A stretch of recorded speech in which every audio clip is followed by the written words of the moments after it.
Hey everyone, welcome back to my channel Rimita's lifestyle. তোমাদের সাথে কালকে দিনটা শেয়ার করছি।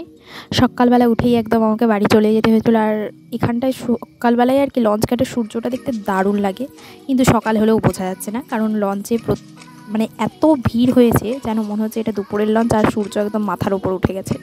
তো কথা বলতে বলতে দেখো আমি এই পারে চলেও এসেছি। আর তারপর আমাদেরকে টিকিট দেখিয়ে হচ্ছে যে গেট থেকে বেরোতে হয়, গেট থেকে বেরিয়ে একটা গাড়িতে উঠতে হয়। আর এর পাশেই হচ্ছে যে একটা মনসা ঠাকুরের মন্দির আছে। প্রথমে ছোট ছিল, তারপর এটা খুব বড় করে বানিয়েছে। অনেকক্ষণ বসে থাকার পর তারপরে গাড়ি ছাড়লো কাকু আর কি। গাড়িতে তো ঘেমে একদম অবস্থা খারাপ। তারপরে যেতে যেতে হাওয়া দিতে দিতে ঘামটা হচ্ছে যে শুকিয়ে গিয়েছে। তারপরেই দেখো এত সুন্দর লাগে যেতে যেতে, এই গাছগুলো এত বড় হয়ে ছাওয়া দেয়, আর গাছগুলো যেন কী সুন্দর সারি সারি হয়ে দাঁড়িয়ে আছে, দেখতে খুবই ভালো লাগে। এরপর হচ্ছে যে এই দেখো আমাদের স্পেশাল জায়গা গাদিয়ারা, সবাই ঘুরতে আসে, কিন্তু আমি আজও জানি না যে গাদিয়ারায় ঘোরার মতো কী আছে। কারণ প্রত্যেকবার আসি লঞ্চে উঠি ওপারে যাই, লঞ্চ থেকে এপারে আসি, গাড়িতে উঠি বাড়ি যাই। তো কথা বলতে বলতে দেখো অনেকটাই চলে এসেছি। তারপরে আবার একটা গাড়িতে উঠে একটুখানি বসেছিলাম, বসে থাকার পর চলে এসেছিলাম বাড়িতে এসে দেখি না আমাদের ডগিটাকে বাঁধা থাকে জামরুল গাছের তলায়, আর সে হচ্ছে যে গোটা মাটি খুলে এবার মানে গাছটাকেই হচ্ছে যে উপরে ফেলে দেবে, তার এমন অবস্থা। আর আমাকে দেখে দেখো সে যেন গায়ের উপর উঠে পড়বে না কি করবে সে নিজেই বুঝতে পারছে না। আর এইখানটায় হাওয়া লাগে, তো তাই জন্য ওকে এখানটায় বেঁধে রাখা হয়েছে, নাহলে গরমে খুব কষ্ট হয়। গরমে আবার ফ্যান চালিয়ে ঘুমায়, নাহলে হচ্ছে যে ওর ঘুম ধরে না। এই দেখো আমার সাথে একটু কথা বলছিল, তারপরে হচ্ছে যে আবার এই দেখো মাটি খোঁড়া স্টার্ট করে দিয়েছে। মানে কী যে আনন্দ পায়, মানে লোককে কাজ বাড়িয়ে দিয়ে আর ওই মাটি খুঁড়ে খুঁড়ে হচ্ছে সব জায়গায় একদম খুঁড়িয়ে একদম একাকার করে ফেলেছে। এইখানটাতে বাঁধা হচ্ছে, এইখানটাকেও শেষ করে দিয়েছে। আর এই দেখো আমাদের অ্যাডিনাম গাছে বেশ সুন্দর সুন্দর ফুল ধরেছে, সাদা গোলাপি, এগুলো দেখতে বেশ সুন্দর লাগে। আর এইটা হচ্ছে যে বেল ফুল, এই ফুলটা না আমাদের গপু কানে গসতে খুব ভালো লাগে। মানে গপু বেল ফুল দুটো কানে তুলে নিয়ে গিয়ে আর কানে দিলে খুব ভালো লাগে ওকে দেখতে। আর এটা হচ্ছে যে কি ঘি লঙ্কা না কিছু একটা বলে, তো জুলুর নাচের সার দিয়ে গেছিলো, সেইটাতে অনেকগুলো ফল হয়েছিল। আর আমি যাওয়াতে দেখলাম এই একটাই আছে। আর এইটা হচ্ছে যে সিজনের নয়, মানে সব সময়ই পাওয়া যায় এটা ধনে পাতাটা। আর আমাদের ঝিলের ধারে এই দেখো কি সুন্দর 12 মাসি গাঁদা হয়েছে, এগুলো সব সময়ই থাকে। আর এইটা কি বেগুন আমি ঠিক জানি না, কেউ যদি জানো তো আমাকে জানাবে আর কি। বেগুনের মতোই পাতা, আর অনেকেই বলছে এটা নাকি বেগুন, কিন্তু আমার ঠিক জানা নেই। এটা যদি বেগুন হয় আমাকে কেউ বলবে যে কী বেগুন বলে, এরকম ছোট্ট ছোট হয়ে আছে, বাড়েও নি। আর দেখো আমাদের পুকুরের জলটা নতুন দিয়েছে, তো পুরো যেন কাঁচের মতো চকচক করছে, পুরো নিচ পর্যন্ত দেখা যাচ্ছে।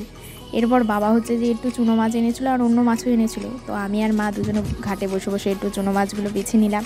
দিয়ে তারপর এই দেখো এইটা হচ্ছে যে আমাদের একটা পেয়ারা গাছ, যার ভেতরটাও লাল আর বাইরেটাও লাল। এটা এখন বড় না হলে তো বোঝাতে পারছি না, তাই একটুখানি এই দেখো একটা ছোট্টই তোমাদেরকে ভেঙে দেখালাম, যার ভেতরটাও লাল আর বাইরেটাও লাল। মানে এটা খেতেও না খুব সুন্দর লাগে এই পেয়ারাটা। আর এটার একটা গাছ ছিল প্রথমে, সেটা ওই মেরে দিয়েছিল লোক, তারপরে এইটা আমি খেতে খেতে ওই বিচে ফেলেছিলাম, সেইটা থেকেই আর কি হয়েছে এই গাছটা। এই দেখো কি সুন্দর ভেতরটাও লাল হয়ে আছে, বোঝা যাচ্ছে। যদিও এটা ছোটো একটা ফল নষ্ট করে ফেললাম। আর এই দেখো অনেকগুলো কাঁঠালও হয়েছে এবারে, আগের বছরও হয়েছিল, এবছরও হয়েছে। আর এই যে এইটা আমাদের হচ্ছে যে কি গাছ, লেবু গাছ, প্রচুর লেবু হয়েছে, ছোট ছোট হয়েছে। এগুলো এখন অনেক বড় হবে, বড় হয়ে তারপর হচ্ছে যে ওগুলো তুলে খেয়ে নেব আমরা। আর এটা হচ্ছে যে বালি রাখা আছে। আর এই যে আমাদের মহারাজ শুয়ে আছেন এখন চুপচাপ হয়ে। আর এই হচ্ছে যে আমি বাড়িতে গিয়ে জামাটা ছেড়েই নাইটি পরে একদম আরাম হয়ে গেছে। এরপর যেই কারণে আমি সকালবেলা উঠেই বাড়ি এসেছিলাম, আমার জুলুর একটা হচ্ছে যে নাচের অনুষ্ঠান ছিল, আবৃত্তিরও অনুষ্ঠান ছিল, ওখানেও আবৃত্তিও করবে, নাচও করবে। এ দেখো এটা জুলুর আবৃত্তির ম্যাম। তো এখানে গিয়ে সবার সাথে আলাপ আলোচনা হলো, তারপরে হচ্ছে যে অনেক সাহিত্য মানুষজন ছিলেন, আমিও গিয়েছিলাম ওখানে, এই যে একটু সাজুগুজু করে গিয়েছিলাম আর কি। তারপরে জুলু হচ্ছে যে আবৃত্তি করলো, আবৃত্তি করার পর এই দেখো জুলু বসে আছে, ওকে কেমন লাগছে কমেন্ট করবে কিন্তু সবাই। তারপরে আমার মা গিয়েছিল আর জুলু গিয়েছিল, সবার সাথে খুব হচ্ছে যে কথা টথা বললাম। এই যে দেখো জুলু আবৃত্তি করছে, এরপর জুলু একটু নাচ করলো, তারপরে সবাইয়ের সাথে দেখা করে কথা বলে যে আমি চলে যাচ্ছি এবার বলে সবাইয়ের সাথে টাটা বাই বাই করে চলে এলাম এসে। আর এই দেখো এই একটা ম্যারেজ হলে অনুষ্ঠান হচ্ছিল, তো ম্যারেজ হলে চারিদিকটা বেশ সুন্দর শান্ত পরিবেশ ছিল। এবার হচ্ছে যে আস্তে আস্তে তো সন্ধ্যা হয়ে গেছিলো, পরন্ত বিকেলে বেশ সূর্যটা দেখতে সুন্দর লাগছিল। এরপর আমাদের একটা কাকু, আমি বাড়ি গিয়েছি শুনেই আমাকে হচ্ছে যে শিল্লে এনে দিয়েছিল। এই দেখো এইগুলো সেই শিল্লেগুলো, দারুণ খেতে ছিল। সেইগুলো হচ্ছে যে সবাই মিলে আমরা বন্ধুরা খেয়েছিলাম। এরপর আমাদের পাশের বাড়িতে একটা অনুষ্ঠান হচ্ছিলো বার্থডে পার্টিতে, তো আমরা দেখতে পাচ্ছিলাম ব্যালকনি দিয়ে, কিন্তু আমাদেরকে ইনভাইট করেনি, আর কি করা যাবে। তো তো আজকের মতো এতটাই। সবাই ভালো থাকবে, দেখা হচ্ছে নেক্সট ব্লগে। আর চ্যানেলটা সাবস্ক্রাইব করে দিও, ভিডিওটা ভালো লাগলে অবশ্যই লাইক করে দিও। আর এই গরমে কিন্তু সবাই খুব সাবধানে থাকবে, খুব ভালো থাকবে। আর এটাই হচ্ছে সেই আমাদের বার্থডে পার্টি, এখান থেকেই দেখা যাচ্ছিলো, কিন্তু আমাদেরকে ইনভাইট করেনি জানো। আর এই হচ্ছে যে দেখো মাছ ভাজা হচ্ছে, সেইটাকে আবার আমরা বসে বসে দেখছি। আর বলছি কাকু একটু মাছ ভাজা দাও। আর এই যে সাবানার বসে একটুখানি চুল কেটে দিচ্ছিলাম, ওর অনেক চুলটা হচ্ছে যে কেমন হয়ে গিয়েছিলো আর কি। এই দেখো কতগুলো চুল কেটে দিয়েছি। তো আর বক বক করবো না, আজকের মতো এতটাই ছিল। সবাই ভালো থাকবে, দেখা হচ্ছে নেক্সট ব্লগে।